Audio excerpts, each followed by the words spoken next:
Bonjour, bonjour. Hello. Welcome, everyone. I say bonjour, bonjour because my friend Christopher says that at the beginning of some of his videos and streams. And today we'll be talking with him about Demon Realms. He is an author.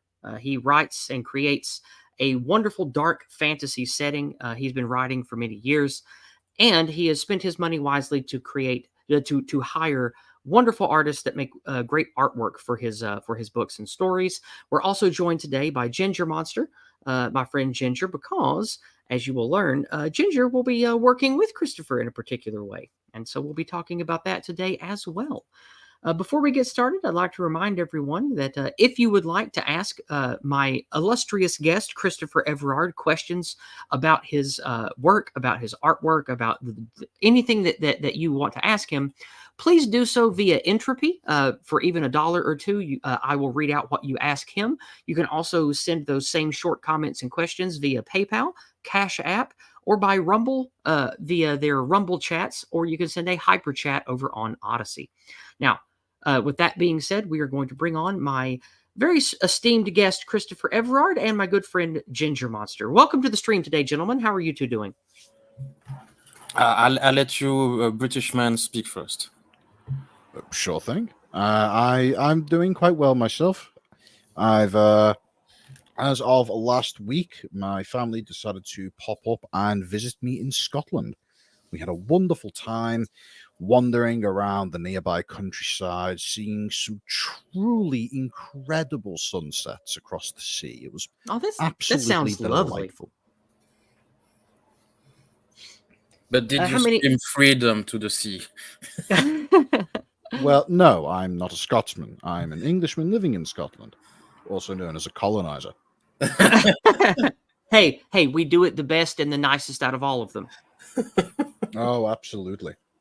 The people around here love me. I say we because the majority of my family history is English, but I think that on my mother's side, the side that I take after the most, we seem to be more have more Scottish in us. But regardless, the rule Britannia and all of that. So, with that being said, we have Christopher Everard here today on Fictional Convocation because I have read some of the of his work that's been translated into English. It is very good. Is I knew that it wouldn't be bad, but I didn't expect it to be so good. So. I know that Illuminatus with us today was a big help in helping his work get translated into English. Thank you, Illuminatus. And Christopher, I would like to give an expose to all that is Demon Worlds and entice people to check out your fiction. So, if you could take the reins for a few minutes and take as long or as little as you like to let people know why you are the creator that you are today, and perhaps give us a little story into what led you to being this kind of author, and sort of lead into telling us about your worlds in general. And then we'll start pulling open the artwork and talking about your books one at a time.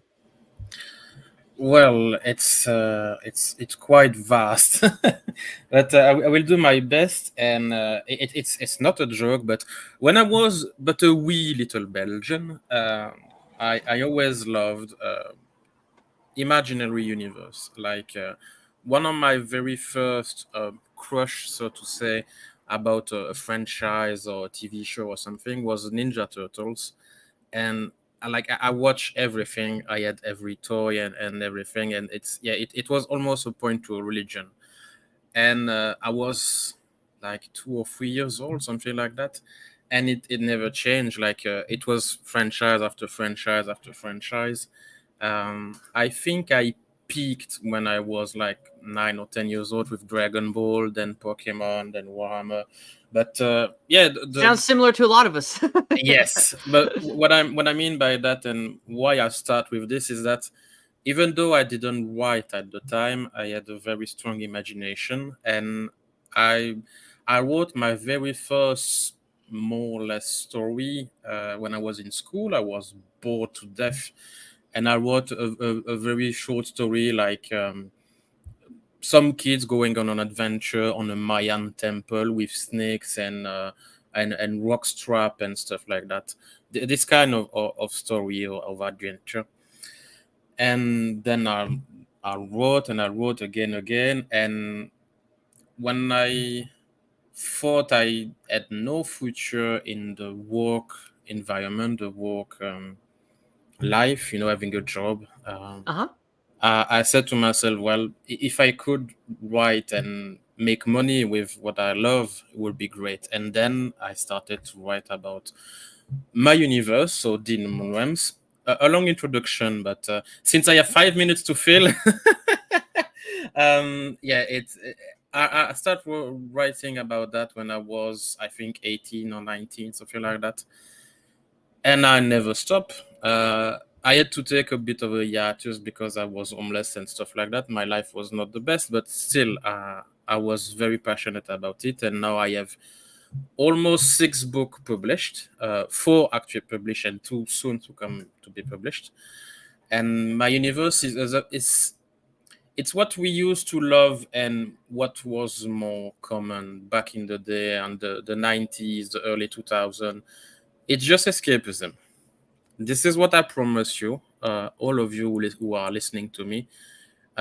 You will leave your problem and your issues outside and just delve into a story, a universe, and new character and stuff like that. I will not lecture you. I will not do politics with you, tell you what to think. No, it's just escapism, a good old entertainment, what it's supposed to be like. I'm just the monkey dancing to entertain you. That's it. And Well, tell us about Demon Worlds then, your novels. Tell us about Demon Realms, if I may. Demon Realms, excuse me. No Tell us problem. about this setting and how it came to be and why it is what it is. What makes it unique and what will entice people to want to check it out? Well, it's a very mature universe, first off, and it tends to be less common today. Like there is a saying in the English field, like a R-rated movie, something like that for adult. Most of the time today, it's for young adults, so it's like PG-13, something like that. So no, you will see blood, you will see like moral dilemma, you will see people making choices, sometimes not the best one. You will see epic fight with limbs and blood and whatever you want. Mm-hmm. So yeah, it's a very adult theme. I'm not saying it's a horror movie like Halloween or a Nightmare on Elm Street and Alien and stuff like that. What when I Mm-hmm. say is that it's for adult, and so you will have to sometimes think about what the character does or what's happening actually within the subtext. And my universe and my work is unique in a way, well, not unique, but at least I'm trying to do that. All books are illustrated, which means that in every single book you will have black and white illustration that represent what is in the page. It's not like just a dragon to be pretty. No, it's what's actually happening in the story. And one of the things that gripped me about your work is you work directly with artists to and by the way, folks, the art is fantastic. We will be sampling quite a bit of it today. But the thing that gripped me about your books is you work directly with artists to do what you said. You tell them what energy, what theme, what the visuals are supposed to encompass for what's going on in the books, and it really has a very cultivated, purposeful imagery in the artwork. It's quite remarkable. That's one of the things that makes your work stand out. You've done a great job with that. Well, thank you. You speak about it very much better than I would ever do. Well, that's one of the reasons I wanted to have you on. Is I want to get more people in the Anglosphere interested in your work, especially since you've got translated works coming out. Yeah. Um, By the uh, way, the avatar you see, like the demon with the planet thingy, it's one in the unfortunately one of the project that didn't came out, but it was supposed to be the cover art of an art book that would have been available in English, but unfortunately didn't succeed. But yeah, the avatar you see, it's one of my own works, so to say. I hope that one day we will have a successful Kickstarter for the art book because Yeah, I would love to back that and buy it. It sounds great. thank So, you. uh, for people, of course, most of my listeners only speak English. Tell me about Tell me about what works have already been translated, what the English-speaking sphere can expect to get from you in the near future, and then we will and then end with talking about the audiobook work that Ginger's doing for you.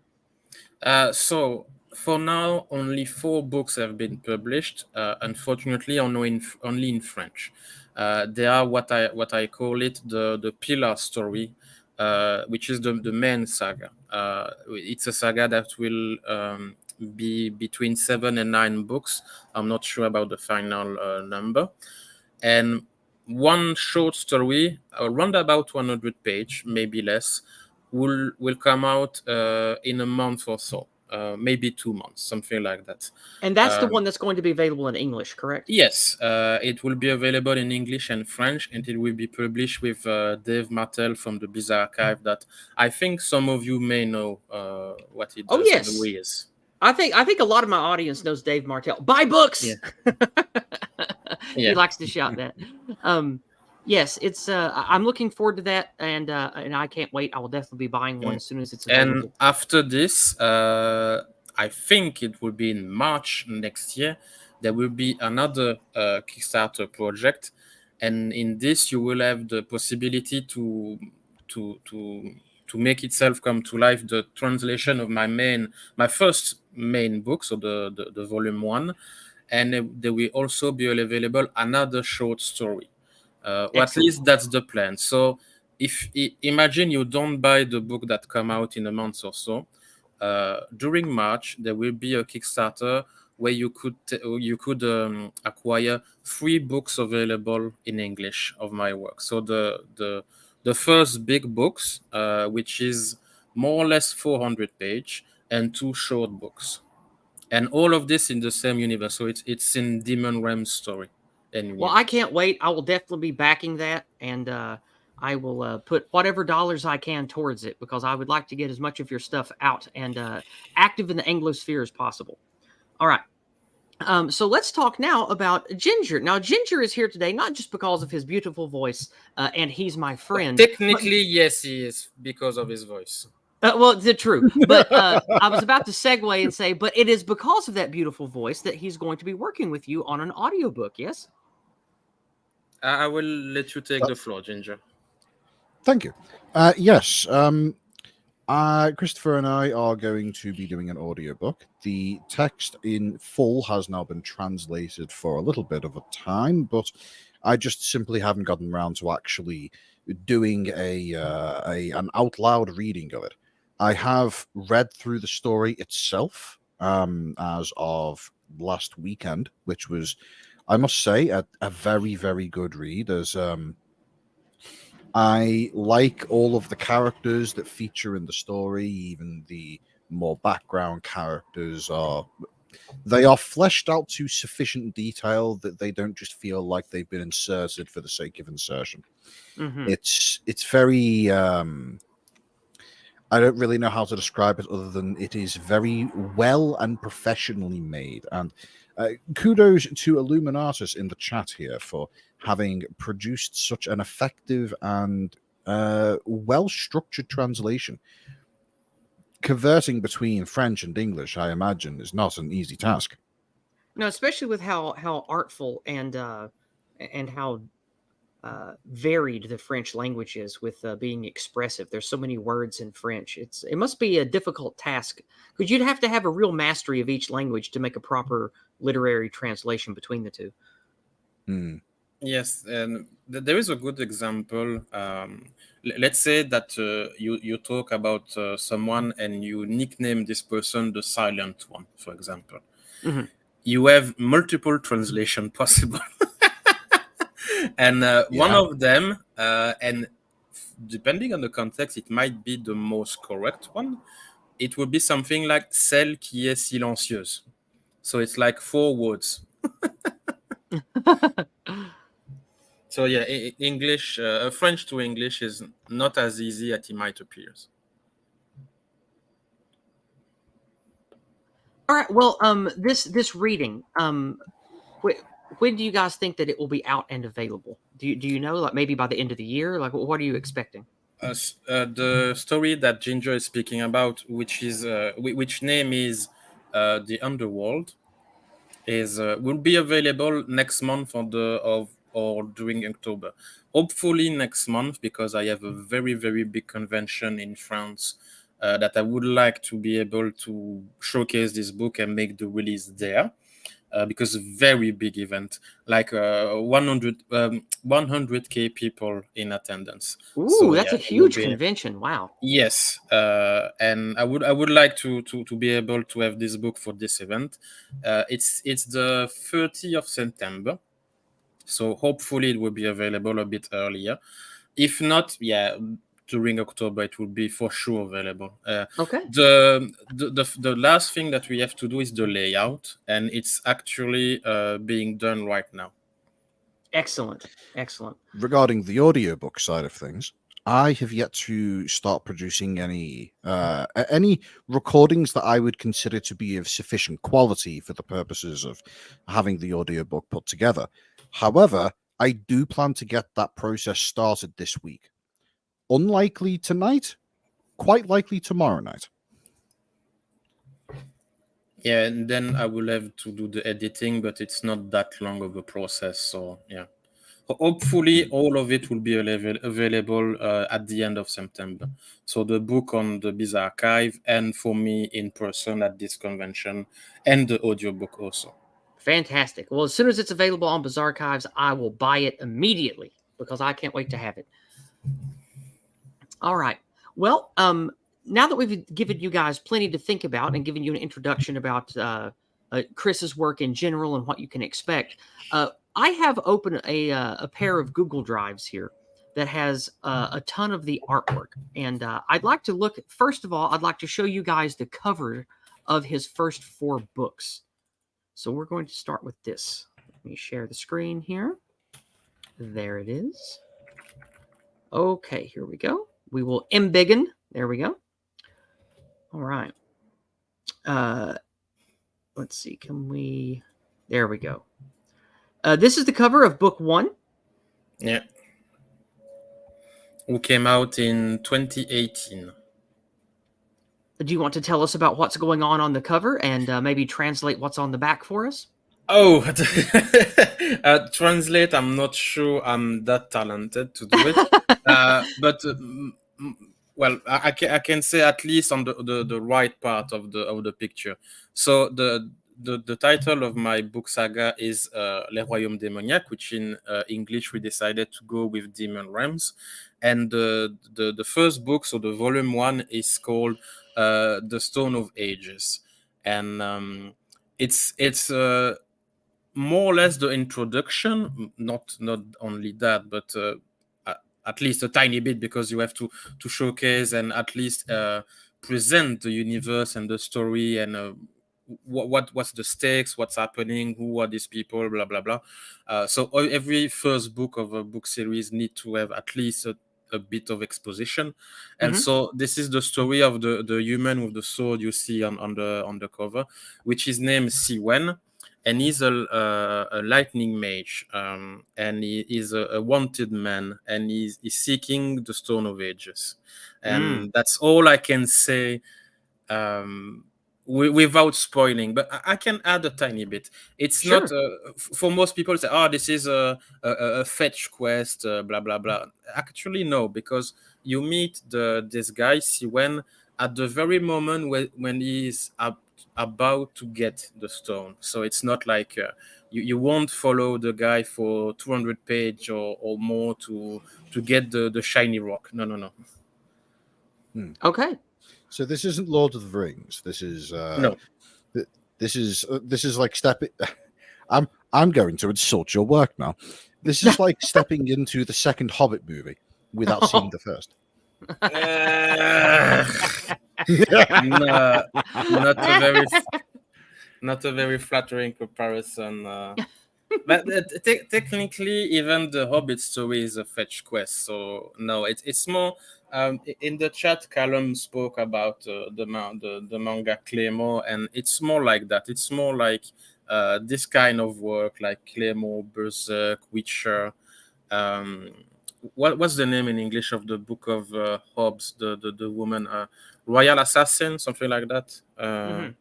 So it's more like that, or the Dark Company, Black Company. I don't know the translation. Yeah, it's not the basic bitch fantasy universe. Take shiny thing to save the world. No, it's not like that. Well, from what I've read of it, it's definitely my kind of fiction. It presents a good setting, but it's about heavy, serious, dark themes. It's got good character work in it. I'm looking forward to all of your work being translated. I can't wait to read it. This was a Me too. close-up look at the cover work, and then now we're going to look at some of the pictures in the book. We mentioned before that it's not just, oh, look, it's a pretty picture of a dragon to spruce up the book. No, the artwork in the book, Chris works directly with artists that he hires to make Yes. artwork that shows you what's happening in the story. Now, this Well, is really cool. I actually send them the pages and the lines. So this is what is in the book. I want this section in a picture. And I give them more description, more detail, some visual reference. And this one is a nice example because you have the giant spider, you have also the fairy, the pixies. And yeah, I send like 5 or 6 different visual reference for each of them. For example, for the fairies, I said I like the insect, mosquito kind of like insect, but more like a wooden thing. With 2 pairs of wings and a giant molten halberd, blah blah blah. So here is the result. For the spider, it's the same. I loved 2 kind of spider for the design of the giant spider, which name is Torwa, and I went for the golden orb weaver. I think some of you may know it, and also a tarantula. So it's a mix of a tarantula and a golden orb weaver. Okay. So this is the Torwa that Yes. features in the story that I'm going to be working with. Yes. Don't spoil. Because most people when they see the giant spider, they assume things, if you know what I mean. Most people think giant spider and think shelob. For example. Truly disgusting creatures. Except for jumping spiders. Jumping spiders are adorable. Yeah, a lot of them are really cute and fuzzy. I really love this one. This is one of my favorite pictures in the first book. I really like this one. And jumping spider actually like to interact with human. Yes, they do. Yeah, I play with the ones that are here. Spiders, by the way, they are tiny. If you are not familiar with jumping spiders, then you will be amazed at just how small they are. Yes. Most jumping spiders get to like 2 or 3 millimeters long. Yeah. Including the legs. It's absurd. I think the biggest one can go to 1 centimeter, but that's about it. And that's the bigger one. Yeah. Somebody in chat saying that scorpions are cool too. Yeah, I like scorpions. They're neat. This is the thing that's glowing between this creature's hands. I really like the way that's depicted. That's well, cool. Zoom on it, because I'm not sure you actually understand what it is. That is a person. I could tell it was a person. I just didn't. I don't know enough about the story to know what it is. But I think it's cool. I can say it because this is not a spoiler, and even if I'm actually spoiling something, most of you will forget, and they wouldn't put the piece together. It's actually the Elven King. Oh. And yes, and the big demon. I'm saying this for you, Ginger. The big demon is Atmec. That's Atmec? Yes. Oh, interesting. I was picturing something different. Like 5,000 years later. So this is when he's grown up a little. If you want to say so. And in the story that I'll be reading, compared to the image that we're looking at here, how different does Atmec look in the story that in the underworld? Well, I'll send you a picture. There is a picture of the underworld when you see Atmec. There is a drawing. I Oh, think right. you maybe missed it. Well, I can find Quite it. possibly, yes. Yes, it's If in the big file. So it's not this book. So you have to go the previous file. Oh, okay. Give me just a second. We'll go back and look at it. All right. So you go to éphémère, like the top right file. Sous-monde, the on right. Yeah, the black and white. There we go. So this is a black and white drawing that will be available, and you would see it in the books that in the book that Ginger will read, and this is the one that will be available yeah, next month. Nice. that is, yep, that you did a good job describing that scene, I must say. Well, that's actually what you read, so Yes, yes, it is.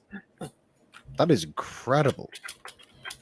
I Now, just want to say, folks, after having read through the story and then seen this artwork, that is flawless. That is actually incredible.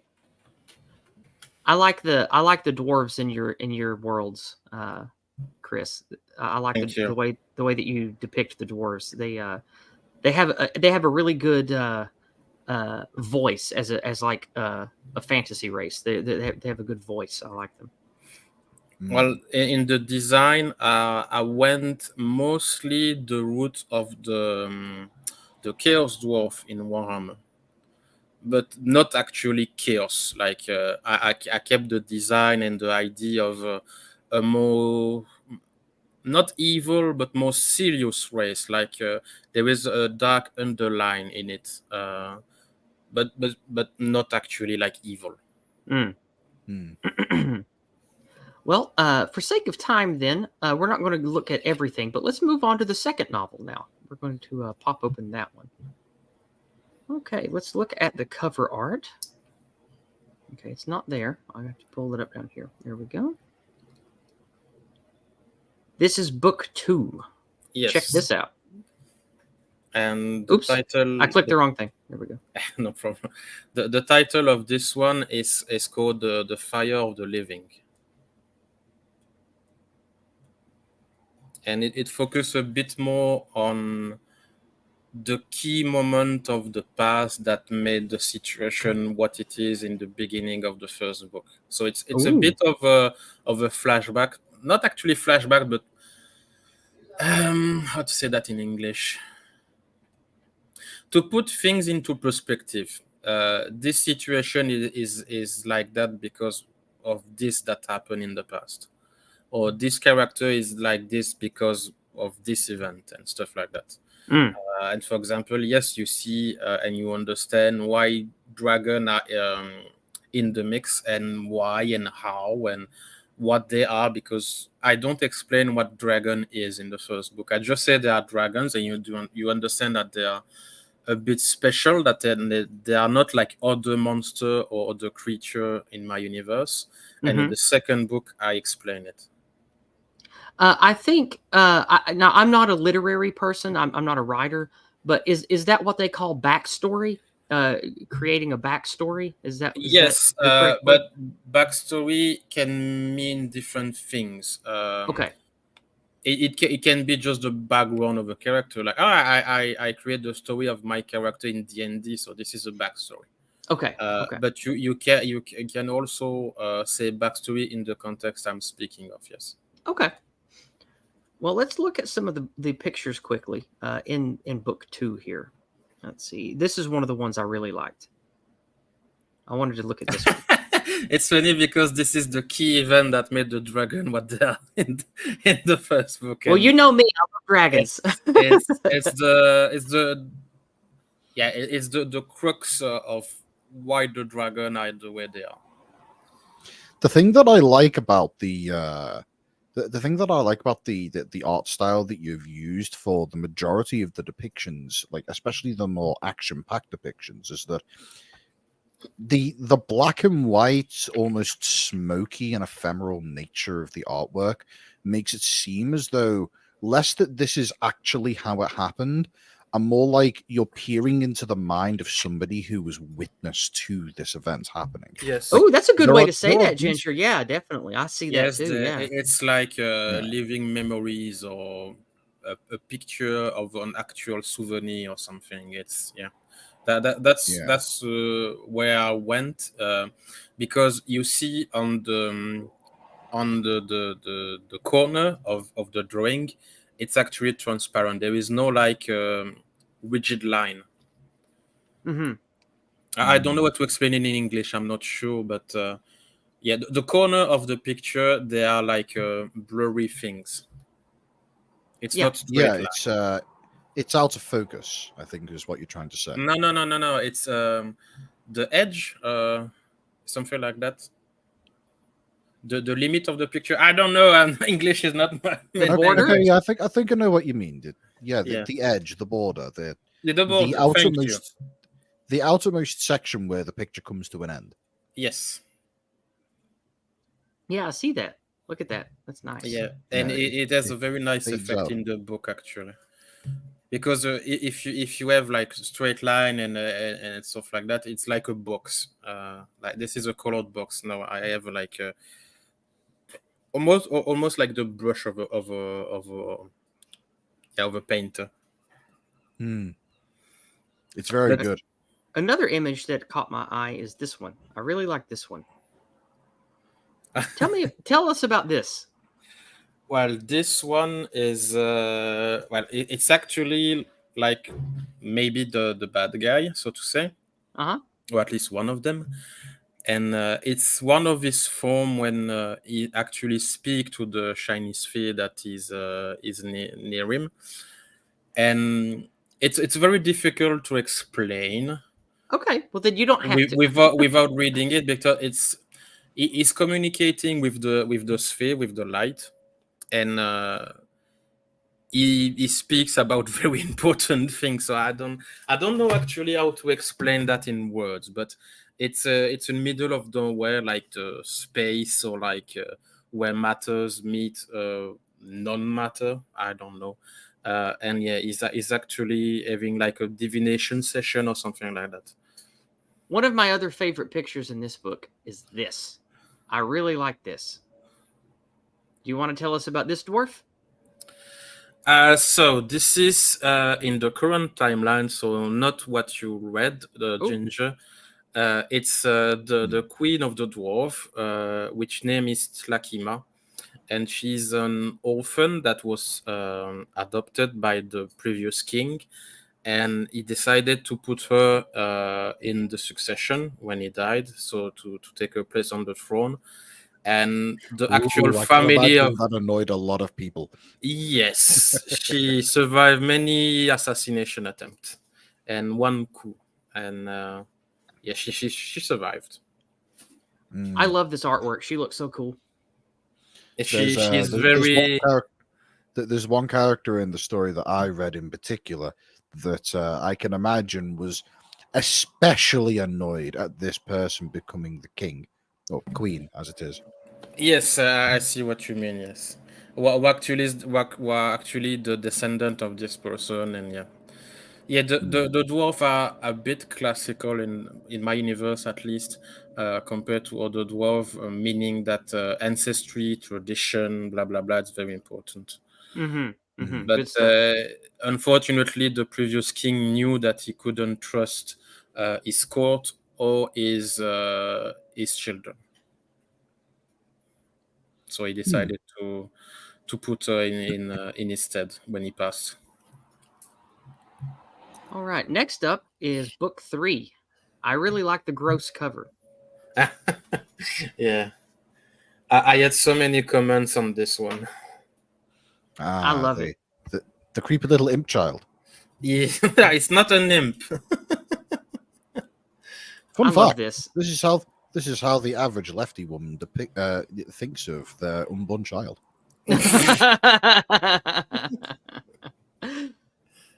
This is a real life picture of people who serve the World Economic Forum. No, but the artwork again is stupendous. I love the Wolfman. I love the spider creature. And of course, I like the weird, gross little thing. I can't wait to see what this story is actually like. And I love big, dark cathedrals. I've always loved big, dark castles and cathedrals. They look so cool. Well, for this cathedral, I for the people who are from Europe, they may have recognized it. It's inspired by the Cathedral of Cologne, or in German you say Köln. I didn't recognize that. Well, it's actually taking inspiration of it. What's in name in English? Because maybe I'm pronouncing it wrong. Here we go. Yeah, Cologne. Yes, Cologne.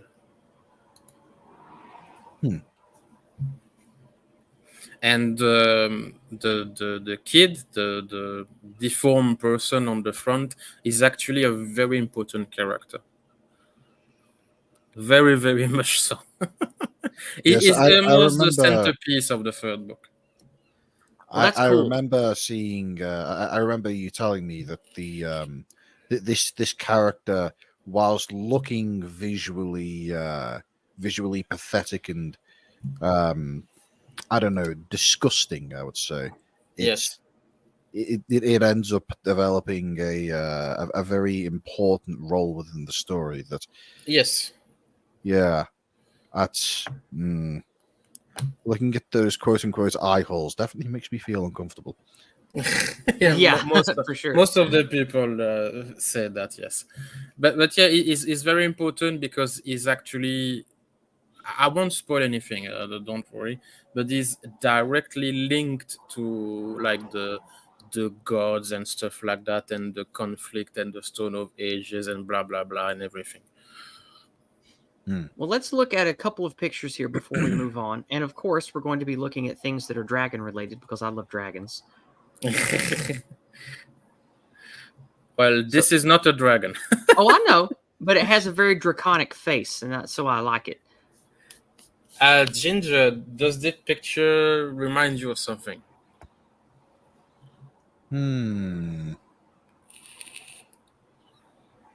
It makes me think of a lizard man from D&D, but aside from that, nothing from the Underworld story comes to mind.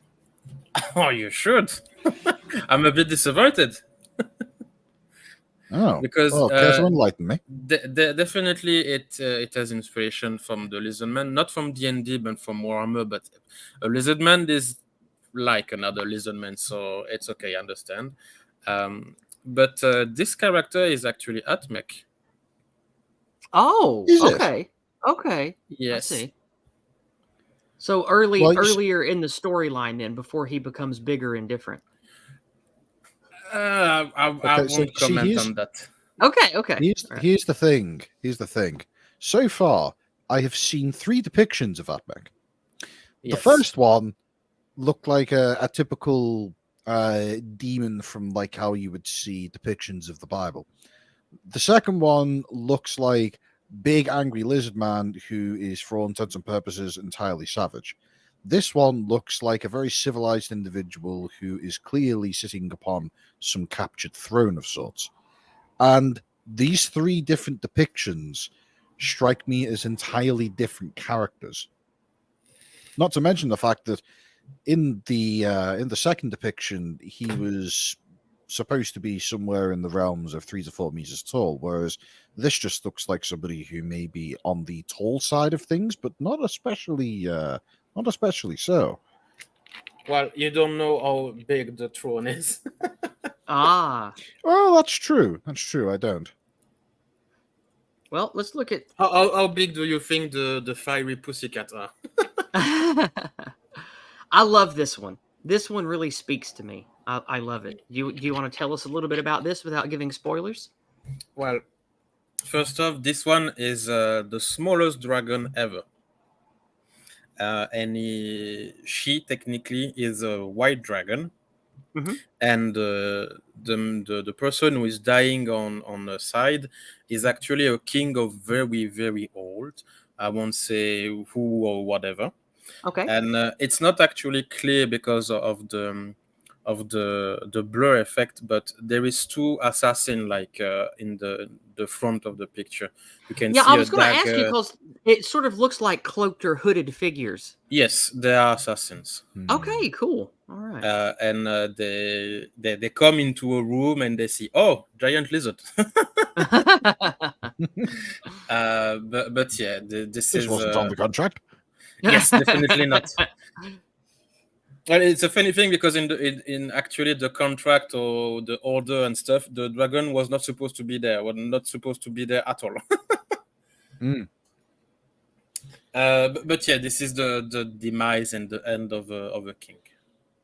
All right, the last thing we're going to look at is this striking image here. I really like this one. Check this out, guys.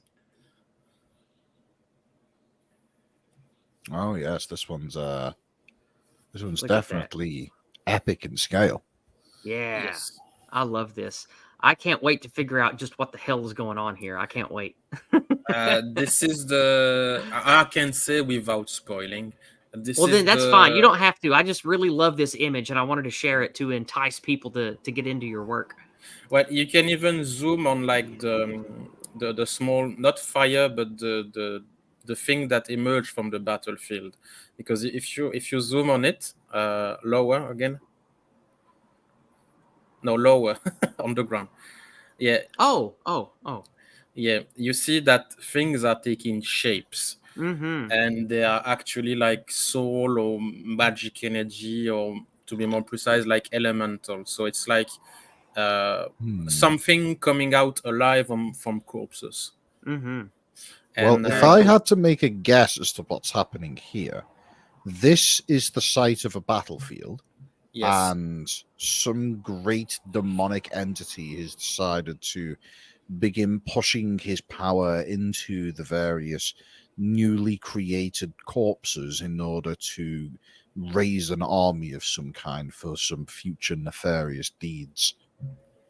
it's close. But without spoiling again, this is actually a dream or a vision or some sort of the shaman you see on the rock, on the stone, and is actually contemplating what could happen in a future scenario. And this is the giant demon face in the sky that is actually showing him this vision.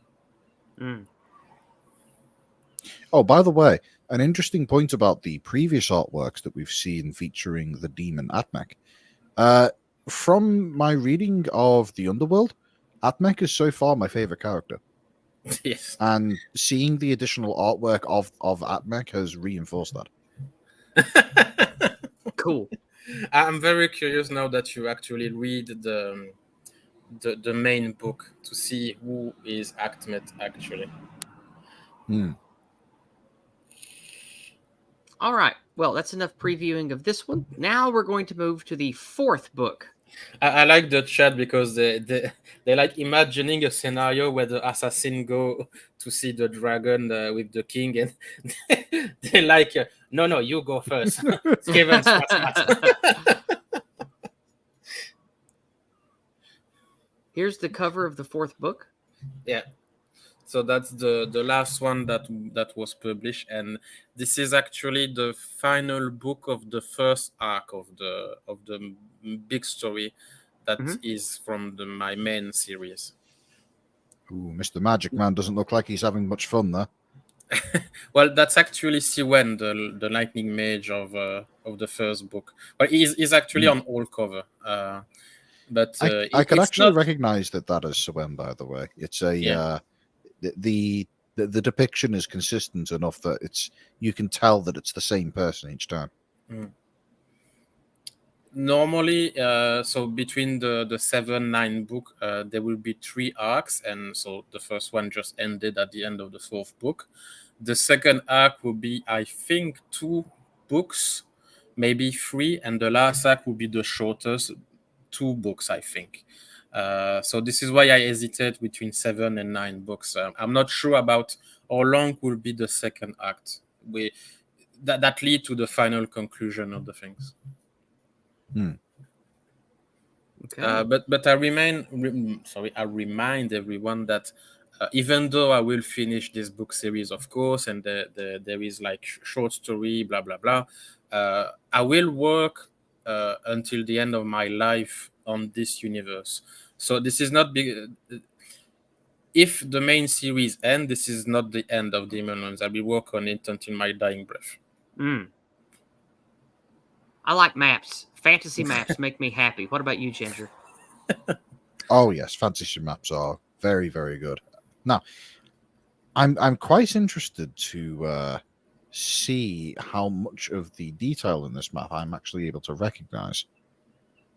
Well, this is a battle map, and interesting. Yes. So just looking at this map is spoilers then. If you remember them when you will read the actual books, yes, but I'm not sure that you will remind all of this information for yourself. Illuminatus in the chat is admitting that he may not stick with your stories until the dying day. Traitor! Don't die, Illuminatus. Don't die. I like this one. We don't have to talk about the names if you don't want to. I just think this is beautiful artwork, and I wanted to showcase it today. Well, so monde de mean world of. So, and then you have the name of the character or the god or whatever you want, and this is actually the planet map or the solar system of my universe, or at least part of it. Because actually, yes, this is not just how to say that. This is not just a fantasy world on one planet. This is something that goes for like entire space. Well, you have named the series the Demon Realms, plural. Yeah, it is plural, so there's more than one. Yeah, but I will try to avoid time travel and another dimension and stuff like that. Well, technically, I have another dimension, but it is not actually another dimension. I will try not to like go from that depiction of the various worlds that most of the ruling deities over said worlds haven't been taking very good care of their property. Well, some are dead. Yeah. I think, if I remember correctly, I think half of them are dead. Wow. And this on this picture, this is actually 3 deity. Imagine dying as these a are god. 3 of the deities. Yeah, and the furry ball is dead in the actual timeline. Okay, so this one is no more. Yeah, but at the time, he was there. God, and imagine I think dying as a god. I think the furry, the woman also is dead. The furry ball is named Buckle, and the woman is called Niche. There is just the big demon spiky guy left alive. Well, technically. Yes, I'm going to guess that big Mr. Spiky there is the one who is the king of the world in which most of the stories take place. Yes. Very good. He's in charge of the world that you see the story in this world for the first 4 books. Excellent. I would not say his name. He looks like a very kingly fellow. And of course, we have to look at my favorite again. There she is again. Yeah. All right. This is the big battle at the end of the 4th book. And just because some people when they see this picture, they say, "Oh, I like the giant artillery in the back," and I always answer, "Well, this is a moving fortress." And they say, "What?" And they say, "Yes, yeah. this is a castle that moves with guns." Nice. That's a very dwarf thing. I like it. Yeah, very cool. That is actually mentioned at the end of the story that I read. Yes. I remember reading that and thinking, very good. You see the completion of this. Like 5,000 or 6,000 years later. Cool. Now there is there's a story that has been put into film by Studio Ghibli called Laputa Castle in the Sky. How much influence has that played in the creation of this mobile fortress of sorts? Actually, none at all. Well, then I might recommend you look it up because Laputa is quite the it's quite the scenery and might make for some creative input Yeah, I know inspiration. that is a very good movie and all, but I never watched it. To be honest, I just thought it was so cool to have a giant castle, like medieval castle, but like on track, that move and shoot. Yeah, that, that, that is that really was it. cool. That was Now, it. this is the last image we're going to look at from book 4, but I love it. Look at Yeah, all this. This this is is one of cool. my favorite, and I will explain a tiny bit on it. By the way, the big black guy on the back, it's Atmec again. I'm not. Again, Yes. good lord. Yes. So this picture is what I call every single time I sell this illustration, because when I'm on a convention, I sell my books, of course, but I also sell like print of the artwork in a big A3 format, so a big poster. And this is one of the illustration I sell the most, and I call it Team Villain, because this is the four main bad guy on this picture, with the bird on the ground that is dead or dying or both. It's the actually the king of the phoenix, and so this was one of the most potent and more powerful creature in the entire universe. Uh-huh. And the one on the front just dispatched him like it was nothing. Okay. And this fellow on the front, I spent quite a lot of time detailing it in the story, and also heavily described it in a file that I sent to my artist. And I wasn't sure that he will encapsulate what I was going at with this character, like the feeling you have while watching him. Because I don't know about you, but if you actually watch the face and the eyes of the guy, you have quite an unsettling feeling, like you feel unease. This is what I was going at, and this is the feeling I have watching him, and this is exactly what I was writing about. It's Yeah, like, I yeah, look go at that character and I think this might be an artificial creature. no, Probably doesn't have much of a soul. no, it's not an artificial creature. But he is not human or something, of course. But yeah, that. I understand why you feel that way. But to finish about it, yeah, I wasn't sure that my artist would uh, actually understand and make the character I thought of actually come alive in visual form, and he succeeded beyond my expectation. Like the anatomy not quite right, but still you can understand that something like this can exist. The almost like flesh and nerve warp he has, the weird wings, the mantis claw he has on his belly, the smile, the everything. It was everything I described. So yeah, It's again, my really cool. It's really, really cool. yeah. All right. Well, let's go back. And last but not least, let's take a look at this. Tell us about this. Yeah, so this is a special drawing I commissioned for my first. It's not Kickstarter, but it's the French version. It's a website named Ulule. It's like Kiss Kiss Bang Bang or something like that. So a version or an alternative of Kickstarter. We have the same principle and function and everything.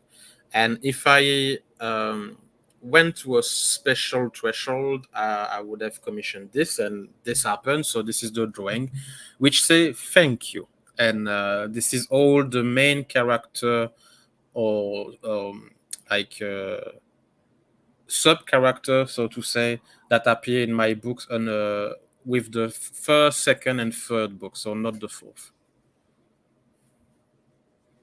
Okay. And I send everyone Ooh, a print of this. is that Tohua in the on the right Yes. there? And it doesn't look like the Dwarven King makes an appearance here. No. No, because it's, as I said, it's like several thousand years later. Hmm. Oh, so So all of these characters all of the characters that you're currently seeing in this image all play a part in each other's stories. yes. Right. Okay. Interesting.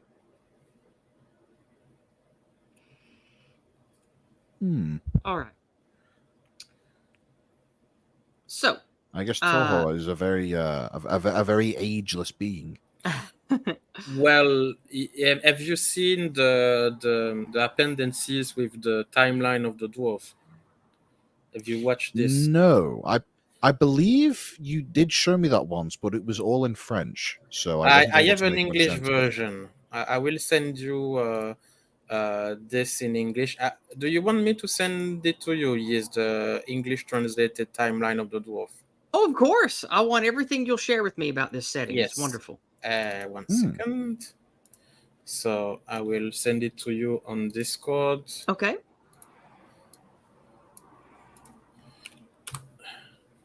It's sent. Now for Ginger. I've got to say, I'm a big fan of dwarves myself. So if you would be happy to go through said timeline on stream here, I would greatly enjoy that myself. Well, with pleasure. I was going to say, let's look at a couple of pictures from the art book that you can expect whenever we launch that early next year. If I just open the timeline and just have the very beginning, the first event that I explain and detailed. Okay.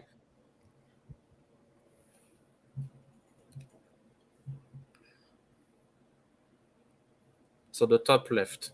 Yeah, that's where I'm trying to make it work here. Let's see. There we go. Okay. I assume you can see that. Ginger, do you see it? I do. It's quite clear. I also okay. have it open up on my end. I also have it opened up on my end.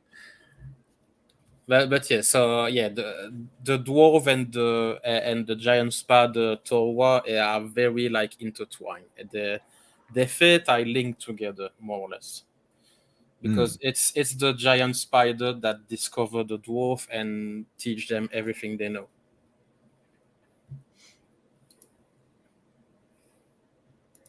Anything else you want me to zoom in on and look at? No. Just this because yeah, you were speaking about the spider. Well, Ginger was speaking about it, and yeah, I forgot to send you this. But yeah, it's a basic like timeline that you see in every single fantasy universe. So all the major event or like something that has an incidence on the future of the people and the race itself is detailed in this timeline. Very cool. Very cool. All right. I wanted to show some of my personal favorite things that really make me invested in this universe is the art for the art book. And first, of course, is the thing you're using for your avatar. This is just absolutely gorgeous. I love this. Yeah. Well, I use it as my avatar because I think it depicts exactly what my universe is. I love it. Demon, magic, space, creation. Yeah. It's awesome. I just love it. Now, this is my personal favorite. I love this. This is it's beautiful. I love the colors. I love the magic tree. It's just fantastic. Let me, I'm trying to make the UI go away, but Google Drive is shit like that. Okay, there it goes. Yeah, this is the tree Tajil is his name, and this you can see the reference or the resemblance with Yggdrasil, the tree of life in the Norse mythology. Yggdrasil, yes. Yeah, you can say that is a bit like it, but actually not. It's just that yes, this is connected to the world and blah blah blah, but it's not like if you destroy the tree, the world end and etc. No, this is different. But yes, Gotcha. this is connected to the balance and the life of the planet. Yes, in a way. Well, I love this picture, and I look at it sometimes just because it's pretty. I really like it, Man, I'm very flattered. and I look forward to having the art book whenever it's available. Yeah, you can just see. Yeah, this is. I think it's French, not it's English. Yeah, this was supposed to be what the art book would look like, Yes. and I'm still a bit sad when I look at it. Well, it's I understand that if you don't get a Kickstarter off the ground, it hurts because it's a lot of work and you hope that it succeeds. But we can keep trying, and hopefully next time we will succeed. Hopefully the big convention coming up will get a lot of more attention and a lot more dollars ready to be put towards your art book, because I would love to have this come to fruition and be able to buy one. Well, thank you very much. But yeah, this was what it was supposed to look like. So the big color picture, the background with the map of the world, the description, anecdote, and even the actual symbol of this place on the top right corner. Yeah, I had everything planned, but no money. Well, hopefully next time when you Yeah, launch the Kickstarter, we'll be able to have a lot more eyes and ears on your product, and you'll be able to actually kickstart it. That would be fantastic. We'll take a look at Yeah, the thing this. about Kickstarter projects is that it's a very it's a very gradual process. It's like the waves coming in on the beach. The in a way, yes. I like this one. This is cool. oh yeah, is that AppMech as well? No, that's That's just a That's- warrior demon. yes, Right, okay. that's a basic bitch warrior demon. What basic bitch? As well, it could be basic because they're actually like murder creature. But yeah, it's not that mech. Right, okay. Not this time. Very similar, very similar pattern of horns.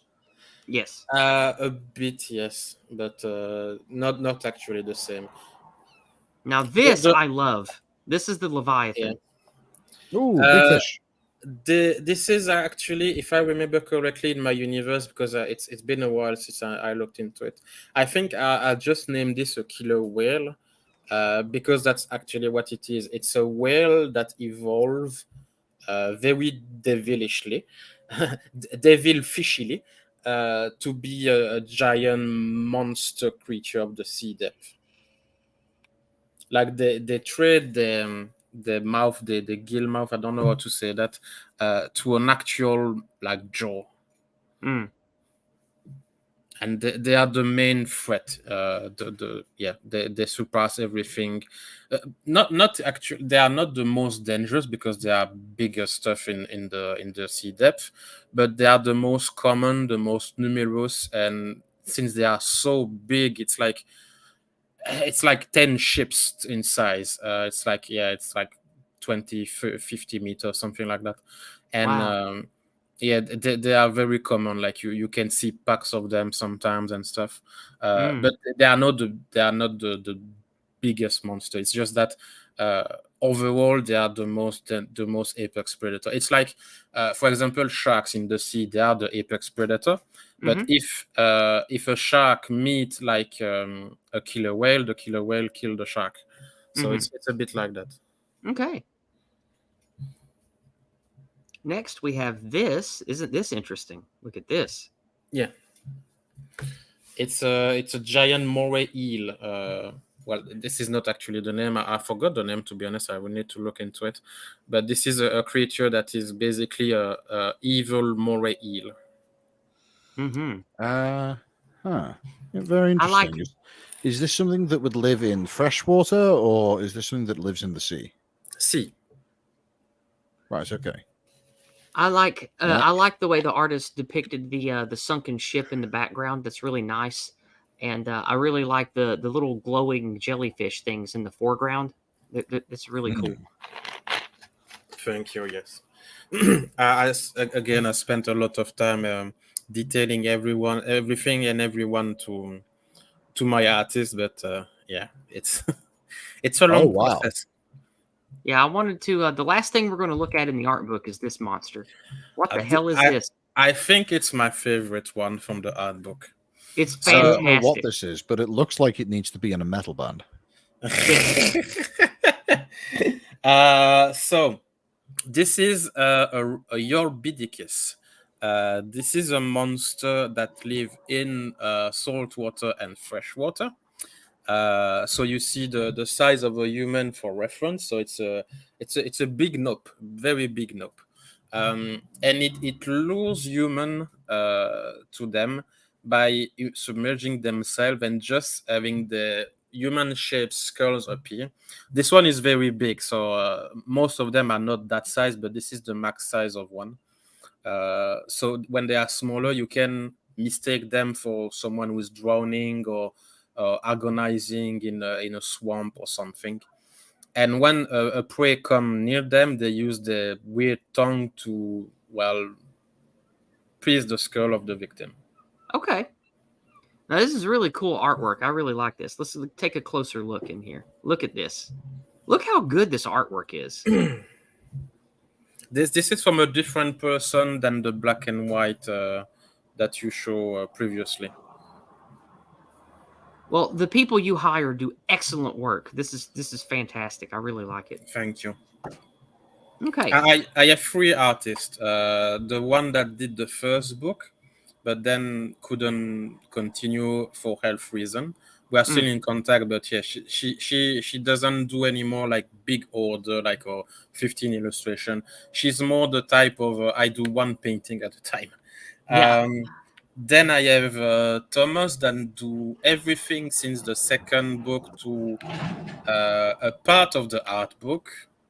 And then there is another person that took the mantle and did the big nope monster thing. Well, since we're keeping this under 90 minutes today, I know that Ginger has to leave, and I have things I need to do later today as well. We are going to wrap up the art presentation, and we're going to talk now about how you can find Christopher and how you can support him. I am going to start financially supporting Christopher on Subscribestar today.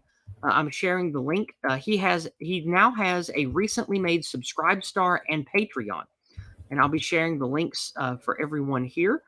And also, I will be on his stream or on his channel. We're going to do an interview stream with me this coming Sunday. Yes. So I have shared the link to the Subscribestar in all of the chat, and then I'm also going to share Patreon. Now, if you choose to use Patreon, that's on you. I do not use Patreon because I do not like them. But if you choose to use Patreon to support Chris, I will forgive you because I like Chris. Well, I took like all the opportunity I had, but yeah. Oh, of course. I'm just taking a cheap shot at Patreon because of how they've done. Yeah, I understand, and Yeah, we are Patreon do dirty things to good people. Yeah. We actually talk about that, by the way, if you remember years that I explained. So I heard that Patreon is a bad boy, so what can I do? And you advise me to make an account either way, just to make sure, because most people use Patreon, and so yeah, I could miss on some donation and blah blah blah. Yeah, I think having a Patreon's a good idea. I just like taking a shot at them in hopes that they'll do better. Yeah, because I always hope that people will choose to not be evil and to be good. But no, if you want to support Chris, please do. I'm going to start financially supporting him monthly on Subscribestar, and I want to see him grow. He has beautiful ideas. He tells a great story. He has a wonderful setting, and I'd really like to help him get ingratiated into the Anglosphere. And anybody that's listening to this that's interested, definitely check him out. Check out the translated works as they come out, and hopefully early next year we'll be able to get that Kickstarter successful, and then we'll have an awesome art book with some of with the best artwork of his setting in one book, and it, of course, will be available in English, and we'll even get a couple of stories to go with it too. So just keep that in mind. Now I am going to share the link to. Give me just a second. I have the link for the interview that we'll be doing together this Sunday. It will be midday East Coast time here in the United States. It will be midday, probably 12 to 1 p.m. And if you're Brit Bong time, that will be early evening around 6 p.m., I think. Yes. So around the same time as when this stream started then. Yeah, around the same time. Yes, correct. And so you guys make sure to come visit us. We're going to be talking, instead of talking about Chris, we're going to be talking about me for a change. I don't get interviewed. I don't get interviewed very often. I'm usually the one doing the interview. So it'll be fun. I And, know the feeling. Yes, I definitely know the feeling. I always do the interview except when I go to your channel. Well, I'm glad to give you a chance to talk about your work. I hope everyone listening, we've got about 25 people listening right now. We'll probably have a couple hundred more listen by the end of the week. For all of you who are listening, not live, thank you for looking into this video or looking into this stream once it becomes a VOD. And definitely check out Chris. He's got a fun channel. He's a fun guy. He is a glorious neckbeard that likes all the cool fantasy shit that we like. Definitely check him out. So in closing, Christopher, is there anything that you'd like to say to listening audience members before we say our goodbyes here? Well, it's both a joke and both dead serious. Is if you want to stick it up to the woke mob, yes, definitely support me on Patreon and everything, because I was actually cancelled. And if you want more information on that, you should listen to the first live we did about me on your channel. Yes. Yeah. So the TLDR is that I worked with people that at the time I didn't know they were woke. It was like 2017, 2018. And Christopher had to learn the hard way just how evil some of these people can be. Things went to shit, and still now they are trying to destroy me. Like, actually, I think if they could, they would murder me. So yes, I have a legal battle with these people because they are actually trying to deplatform me, like outright legal court, bailiff, everything. So yes, if you want to stick it up to the work, definitely support me. and just a more wholesome message on that is in a world of very ugly, drab, soulless, cancer entertainment, you should support creators who want to bring you real stories and real fiction that's not just more regurgitated Hollywood or Disney garbage. So support people, like Dave Martell always says, buy books. You got to support the people who are going to make real fiction and real entertainment, because we all want to escape this horrible, cancerous corporate world of garbage entertainment. And by just a few dollars from you can really make a big difference to people like Chris. So consider supporting him. Definitely follow his work. And if you can't financially support, at least share videos like this around with your friends in your gaming groups. Maybe maybe you're part of a Facebook group where you talk about novels and fantasy fiction. Share this stuff around and get small time creators better known. Get them attention that it's hard for them to get these days. So just do what you can to support the people that are trying to do everything we can to make this dark world we were born into a little brighter. Yeah, this is why at the beginning of the stream, when you asked for me to explain what I do, I put an emphasis on this is just entertainment. I don't want to lecture you. I don't want to do politics. I don't want to tell you to do anything. Just this is entertainment for you to read and dive into, and that's it. My role ends at the time you read the stuff. Gotcha. I can confirm from the reading of the Underworld story, there was not even a hint of politics in it. Yeah. Even when the main character was dealing, yes. Even when the main character was dealing with political people, there were no politics. It was amazing. It's great stuff. It's great stuff.